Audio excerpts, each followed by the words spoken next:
अस्सलाम वालेकुम। होप कि आप लोग ठीक होंगे। तो यहाँ पे फ़जर की अज़ान हो चुकी थी, तो मैंने यहाँ पे अपनी तस्बीहात और नमाज़ वगैरह पढ़ ली थी। फिर नमाज़ वगैरह पढ़ के मैं वापस सोने चली गई थी। फिर 6:30 बजे मैं दोबारा उठी थी हस्बैंड का नाश्ता बनाने के लिए। उनको नाश्ता और जो उनका लंच होता है वो मैं बना के देती हूँ, वहीं पर ही फिर वो खाते हैं।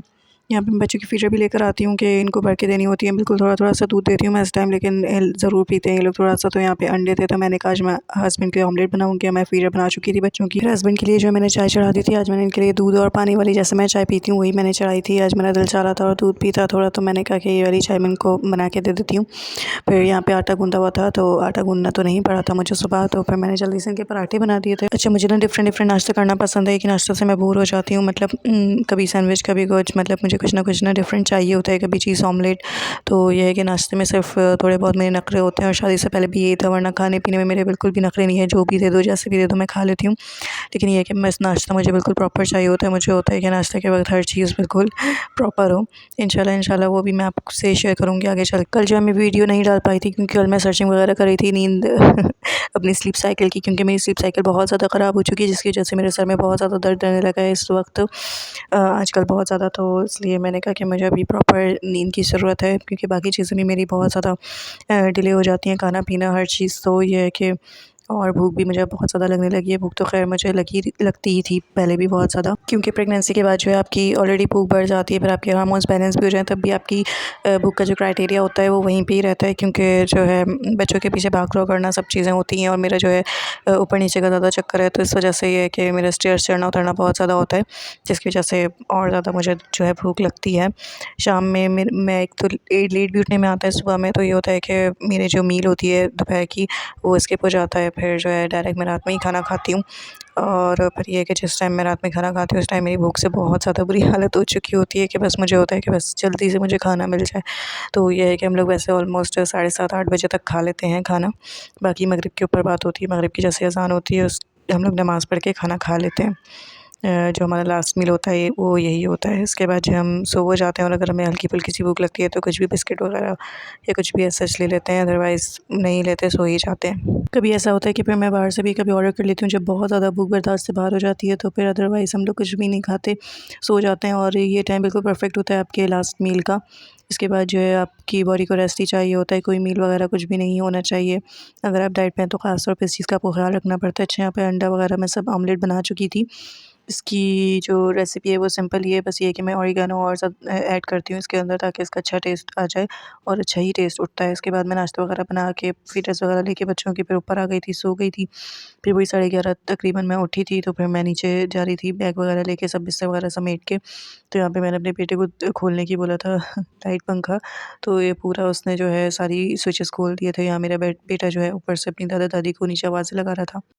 फिर जब मैं नीचे आ गई थी नाश्ता वगैरह करके फ्री होके, मैंने कहा कि मैं जल्दी से जो है ये किचन वगैरह समेट दूँ, क्योंकि फिर बच्चे आ जाते हैं कुरान पाक पढ़ने के लिए। अच्छा, मुझे सबसे ज़्यादा काम जो सैटिस्फाइंग लगता है वो सफाई का लगता है। हर चीज़ कंप्लीट होने के बाद जो सफाई करने वाला काम होता है ना, वो मुझे हमेशा से पसंद है। झाड़ू देना, पोछा लगाना, डस्टिंग वगैरह करना, या फिर किचन की सफाई हर तरह की, कैबिनेट्स वगैरह को साफ़ करना, ये मुझे बहुत सैटिस्फाइंग लगता है, अच्छा लगता है। अब ये है कि डिलीवरीज़ होने के बाद जो है बॉडी जो है बहुत वीक हो चुकी है, और अभी तक रिकवर नहीं किया है, तो इस वजह से मैं थोड़ी थक जाती हूँ ज़्यादा काम करने से। हालाँकि छोटा-सा ही किचन है, लेकिन फिर भी मैं थक जाती हूँ, तो मैं 2-2 कैबिनेट्स करके ही सफाई करती हूँ। एक दिन 2 कैबिनेट्स कर लिए, दूसरे दिन 2, तो फिर इसी तरीके से मुझसे हो पाता है। अदरवाइज़ अगर मैं एक साथ लग के सारे काम कर लूँ, तो फिर मेरी बहुत ज़्यादा बॉडी पेन हो जाता है। जब मैं रात में सोती हूँ ना, तो बहुत ज़्यादा दर्द होता है फिर पूरी बॉडी में।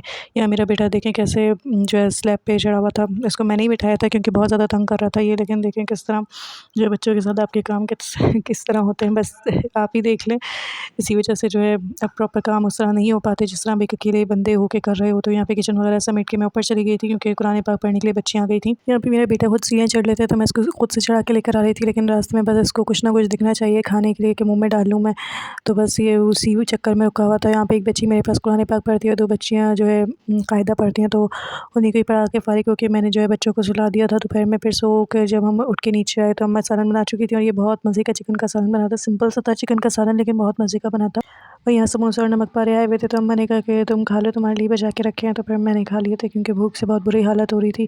फिर वो खा पी के फिर मैंने थोड़ी हिम्मत करी, फिर मैंने पहले बच्चों की रोटी बना के दी कि फिर अम्मा जो है इनको खिला देंगी मक्खन लगा के। लोग बहुत शौक से खाते हैं, तो मैं मक्खन लगा के दे देती हूँ तो खा लेते हैं माशाल्लाह से दोनों भाई।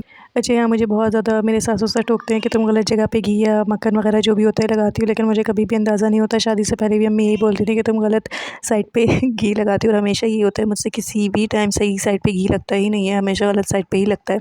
कभी मतलब इत्तेफाक से ऐसा हो जाए कि मैं सही साइड पे लगा लूँ, लेकिन कभी भी ऐसा नहीं होता और मुझे इस चीज़ का अंदाज़ा भी नहीं होता। मैं बोलती हूँ भाई घी ही लगाना है ना, आगे लगाओ पीछे लगाओ वैसे ही जाएगी, तो खा लें बस।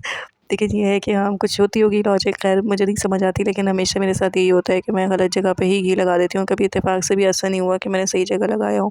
तो यहाँ पे फिर जो है मैंने जल्दी से रोटियाँ डाली। अच्छा, बहुत कमी से ऐसा होता है कि मेरी रोटी अच्छी बन जाए, बहुत कमी से, वरना ज़्यादातर मेरी रोटी ऐसी बनती है कि बस गुजारे लायक बन जाती है। और मैंने बहुत हालाँकि वीडियोज़ वगैरह हर चीज़, हर टिप देखी है, बहुत अपनी तरफ से कोशिश की है कि अच्छी से अच्छी रोटी बना लूँ मैं, लेकिन नहीं बन पाती, बस क्या बोलें। अच्छा, यहाँ पे खाना वाना खा के जो है मैं ऊपर आ गई थी, क्योंकि हम लोग बाहर जा रहे थे बच्चों के लिए बन लेने के लिए, क्योंकि उन्होंने जो है रोटी जो है थोड़ी सही से नहीं खाई थी, तो इसलिए मैंने कहा कि बन ले आती हूँ। छोटे बेटे ने मेरे रोटी नहीं खाई थी सही से, बड़े बेटे ने तो खा ली थी, छोटा नहीं खा रहा था। तो मैंने कहा, और ये वाली लिपस्टिक मैं आपको दिखा रही थी, ये मुझे बहुत ज़्यादा पसंद है। इसका कलर ये लोकल सी है, लेकिन इसका कलर बहुत प्यारा है।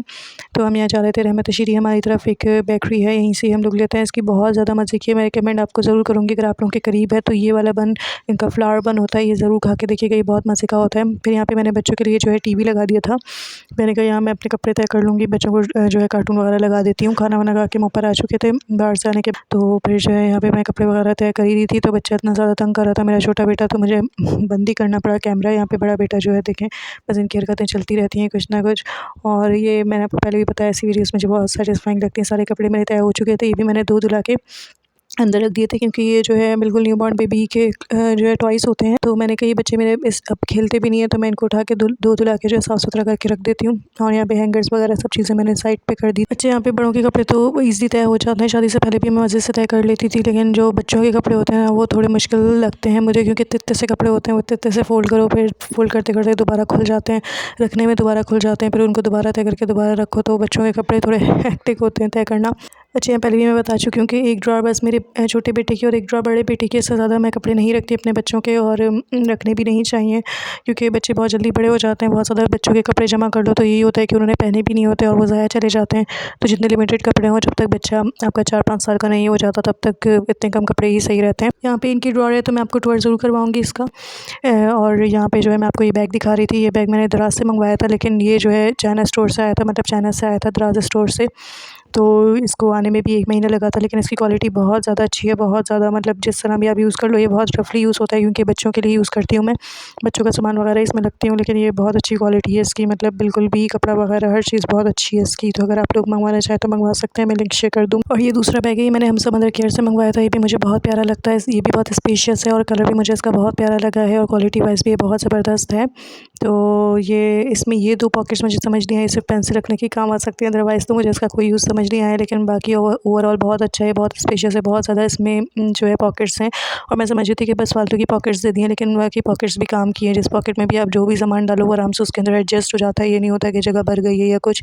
और ये भी इन्होंने अंदर की तरफ एक पॉकेट दी हुई है, तो यहाँ आप मोबाइल वगैरह रख सकते हो कि गीला ना। यहाँ मैं दिखा रही थी कि देखिए इन्होंने अपना पूरा बैग खाली किया हुआ था, और ये जो है फैलावा करके ही बस खेलते हैं। बच्चों की यही वो होती है एक्टिविटी एक तरह से, और हर बच्चे ही फैलावा करके खेलता है, और यही चंद सालों की बात होती है, फिर बच्चे बड़े हो जाते हैं, फिर ये सब चीज़ें हम मिस करते। तो यहाँ पे बच्चों के सोने का टाइम हो गया था, तो मैंने इनको सुला दिया था। फिर मिलते हैं इंशाल्लाह अगले व्लॉग में, तब तक के लिए अपना ख्याल रखिएगा। अल्लाह हाफ़िज़। चैनल को सब्सक्राइब कर लीजिएगा, फॉलो भी कर लीजिएगा इंस्टाग्राम एंड फेसबुक पे।